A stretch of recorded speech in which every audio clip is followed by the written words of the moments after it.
fresh back from Nova, and it was tons of fun. We ate a lot of Indian food and played a lot of games. But I got some stuff at Nova. I couldn't resist. There was a lot of really, really cool games there, and kind of went hard on Warhammer, actually, even though, oh no, I did buy stuff from the Warhammer booth. I often buy things from the Warhammer booth, but I don't know what it is, but I saw the event exclusive miniatures and I wanted them. I've been really, really enjoying playing the rats. I've been playing tons and tons of Spearhead, and the Claw Pack Spearhead is really, really good, but I've been playing the Warp Spark Spearhead, these shooty rats. I've been having a really good time. I feel like I could roll it all into a Skaven army pretty easily and play some full-size games of Age of Sigmar. And the event exclusive Keter Throat Bite is a really fun name and a really fun miniature. And I do have a Genestealer cult army, and I think I own 5 Primuses, but they're all the same Primus from Deathwatch Overkill. And so it'd be nice to have a different pose of the Primus. And so I did get the Genestealer cult Primus. But that is not the only Genestealer cult models I got. There was a used booth at the convention, and they had a lovely selection of old school Warhammer. And old school Warhammer is kind of my jam. I have been collecting old metal Warhammer like a fiend, and I got some really funky finds. I got 3 of the second version of the Sentinel. Yes, there is an even older egg-shaped version of the Sentinel, but these guys are wonderful. They're incredibly silly, incredibly funky looking. I think this might be an assault cannon.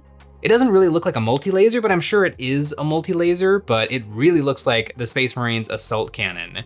And I got 3 of these suckers, a full squadron. Between Sean and myself, I think we own 10 Sentinels now.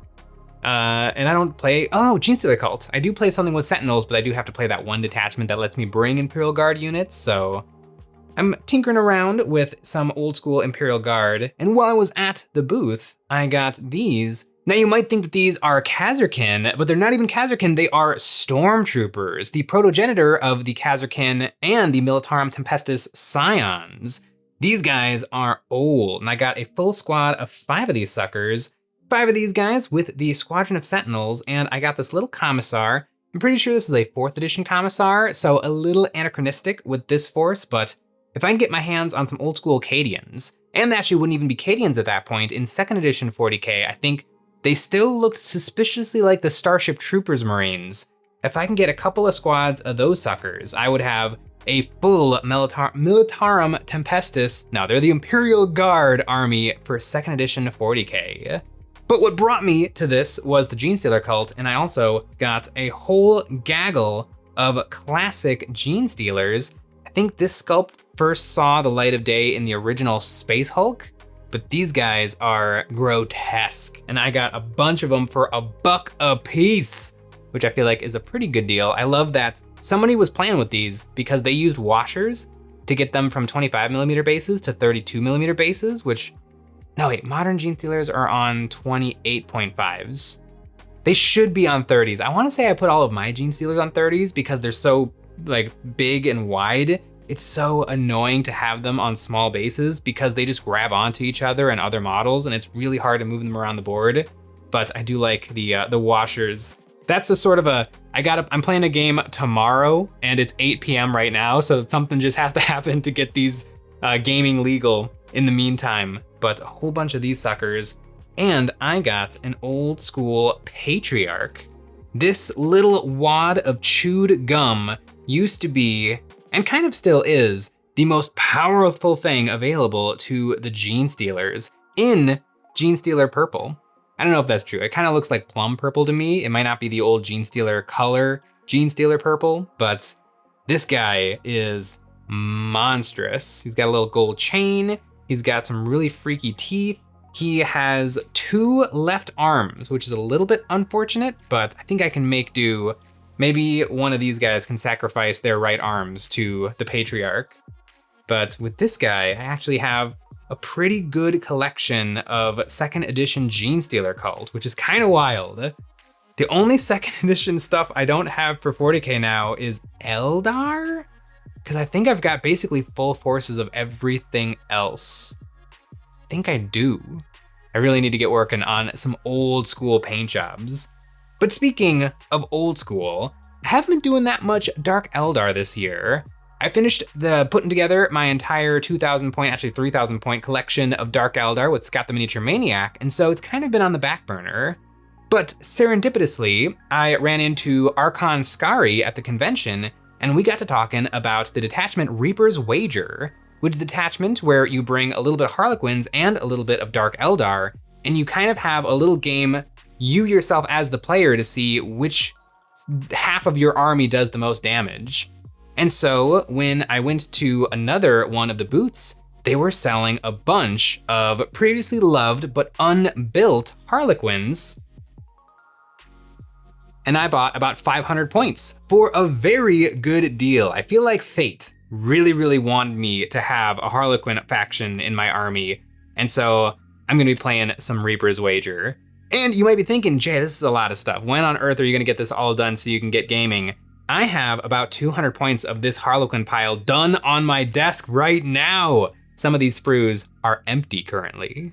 Tons of glorious Warhammer 40k on the table, but that is not the end of my Dark Eldar expansion. I also got a really good deal on some used racks. I got 10 racks in front of me, and that plus the 20 racks I already have will put me at 30 racks, and that is the maximum number that Games Workshop will allow me to take in a game of Warhammer 40,000. These guys are put together lovely. The paint job is actually pretty good, but it's not my paint job. But my rack paint job goes together pretty quickly, so I think I want to spam some racks. I really want to spam some racks, and I'm really looking forward to a Dark Eldar Codex, because surely there will be a detachment built around the Homunculus Covens, and when that happens, I'll be able to really bring some racks to the battlefield. But speaking of Homunculus Covens, I got 2 lovely proxies for Homunculus. Somebody put these together and they did a phenomenal job. One of these suckers is built out of the Genestealer called Magos kit, and the other one is a model that I recognize but don't know the name of from the spooky ghosts from Age of Sigmar, which are called the Night Haunt. I got there in the end. These guys are really fun and really creative, and so I just had to pick them up and add them to my collection. I already have 1 Homunculus, and so this will make 3, which once again is the maximum number that I'm allowed to have in my army as per Games Workshop's rules. Miniatures are not the only thing that I picked up at the Nova Open though. I also bought some artwork.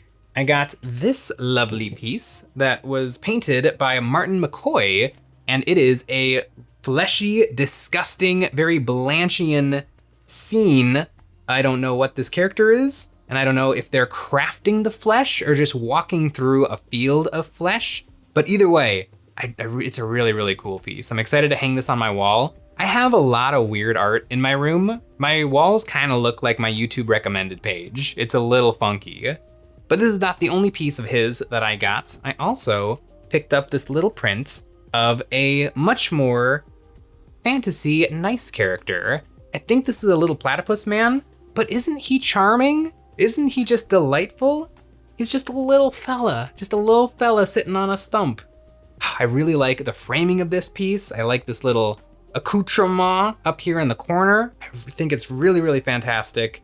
And even though this is still kind of grim dark artwork, like the colors are very kind of gross and oranges and greens, there's something not quite right about it, but the character and the presentation of this, it just makes me smile. He's a nice little fella. That is not the only artwork that I got at the convention. I also picked up this really cool map of the Trench Crusade world. I got this at the Trench Crusade booth, and my plans for this sucker is I want to mount it to like a really rustic looking frame, and then I want to put a little pin on Paris, because Paris is the location of my location in Trench Crusade, the Catacombs. The Catacombs of the Blessed Dead. It is a collaboration between Eons of Battle and Trench Crusade to make an official battlefield, the Catacombs. Just endless walls of skulls, an absolute maze of misery. In playing games of Trench Crusade, trenches get a little bit old, and I feel like the shooting can sometimes get a little out of hand, especially when Sean does it. But all of a sudden, you're battling in a Zone Mortalis style maze-like environment, that shooting starts to get a little bit worse and my punching starts to get a little bit better. It really does a good job of reframing games of Trench Crusade and making them, I don't know about more violence, but maybe just violent in a different way. Our campaign, The Catacombs of the Blessed Dead, is live right now. And we're also offering Eons of Battle miniatures, the Catacomb Sappers and the Grace of Flesh. We've been crafting these suckers. We've been very inspired by Trench Crusade, and so we made some minis, and they're available both as STL and as resin cast miniatures. The campaign is live now, and you can find it linked in the description below. Speaking of paper that I got at Nova, I got some books. This is 28 Collection. This is a collection of 28 magazine articles and artwork from the, I think it's a digital journal or a digital magazine. And this book is really, really cool. There's things from John Blanche. There's so much really interesting artwork and just different weird things that people have done with miniatures. 28 is its own weird little wacky world. And really, this is really, really cool. I have a bad habit of falling in love with like the box art and just painting my minis typically, but there are a lot of people out there who go nuts. And a lot of that artwork is inside of this book. But speaking of really funky miniature artwork, I also picked up this book, The Art of Anne Polanczak, and this is very similar. She has got a really, really weird style of crafting miniatures, often taking like physical elements like texture paste and like sand and pieces of cloth and fibers and incorporating those into miniatures to make them grim and dark and grotesque, but also incredibly characterful. And there's a lot of her work in this book, and it's really, really interesting to look at. It's kind of got me excited for things like Quar and Turnip 28, which are universes that I've dipped my toes into, but I have not dived in all the way. And I think after giving these books a read, I might be ready to dive in headfirst. But speaking of diving, I dove into the Army Painter booth because in very exciting news, they are now selling the John Blanche colors as singles, which is excellent because I've actually used up a lot of the John Blanche paint that I already had. I tried to paint in the John Blanche color scheme and color in style, and I found it kind of difficult, but his color choices are incredible. I always find myself reaching for a color and I'm like, I want a really saturated orangey brown. That color is the one I'm looking for. I grab it off the shelf and it's a John Blanche color. It's Ruddy Terra, or just an incredibly bright and vibrant saturated red, fiery vermilion. Like now that I can get these as singles, I feel like I am unstoppable. Banshee Brown. This is like the color of my Crute, and thank goodness that I can buy more of it. And in other painting news, I got some more Dirty Down product. I got a chance to talk at the folks at Dirty Down, and I've had some trouble with their paint in the past, not getting, it stays kind of a dark muted orange, but in their artwork, it always goes to a really bright yellow. And apparently the thing that I'm doing wrong is not shaking it enough and not using nearly enough water. Apparently a lot of the reactivity of these paints involves using water, thinning your paint before you put it on the model, and then using more water after it's already on the model and dried. So I'm very excited to keep playing around with some Dirty Down Rust because the few times I've gotten it to really pop off, it does look incredible.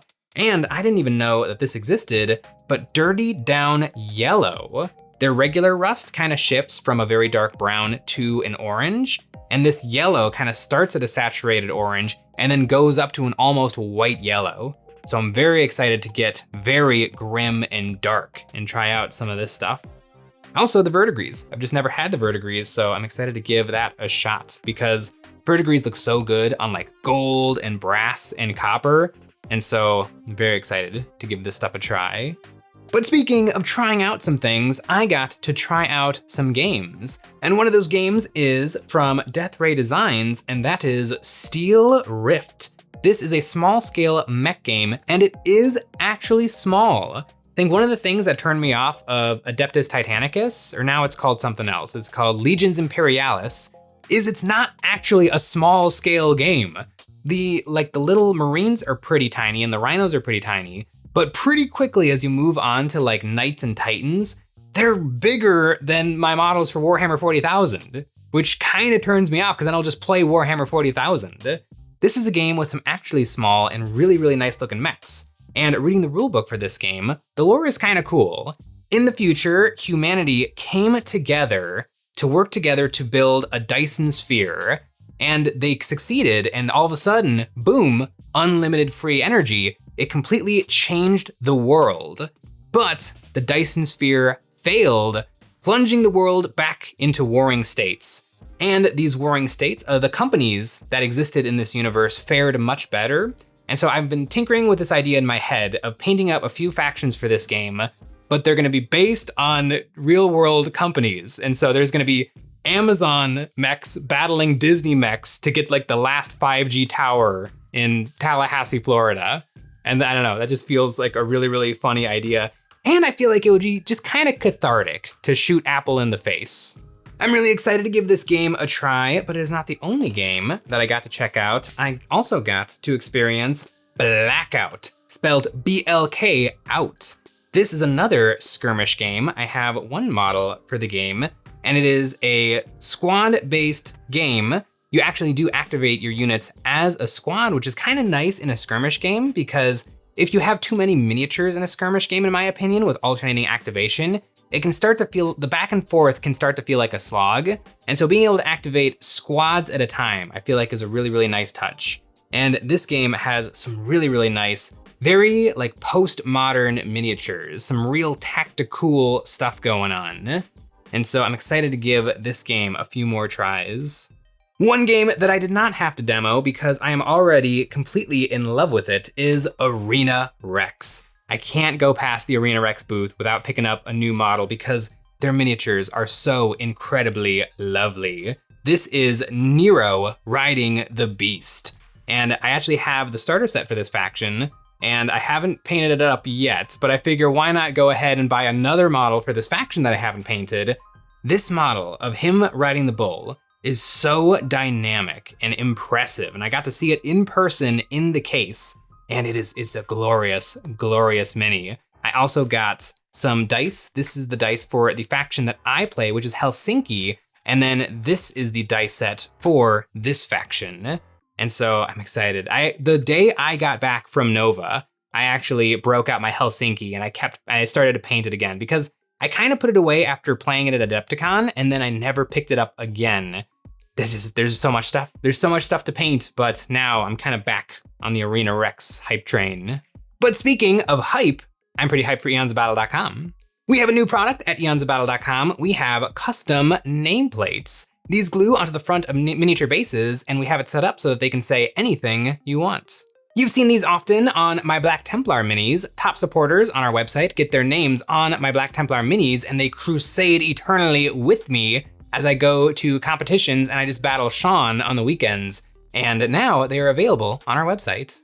Also on our website, we've got the Nick and J dice, we've got wet pallets, we got water slide decals, and we got basing toppers and bits. And it is the best way to support us doing what we do. And speaking of doing some stuff, one thing that I don't often do is buy painterly figures and busts. But at the convention, I saw so many really beautiful paint jobs. And I saw this guy, Donko, the turtle, and he's kind of got some Ninja Turtle vibes, which also pushed me over the edge. But I kind of do want to try some really nice painting on a really big figure. I painted up the Trench Witch bust from Trench Crusade, and I had a lot of fun painting that guy up.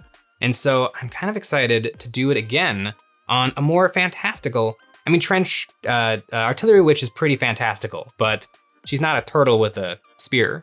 Donko looks like he's gonna be a lot of fun, and I'm excited to get some paint on this fella. I think he's gonna be a long project. He's gonna be a project where I put him together, and then like over a weekend, I'll paint the little vials on his chest armor, or on his crotch armor. And then another weekend, I'll paint the ropes that are on his little spear. And I'll just keep just toying with them and touching them up.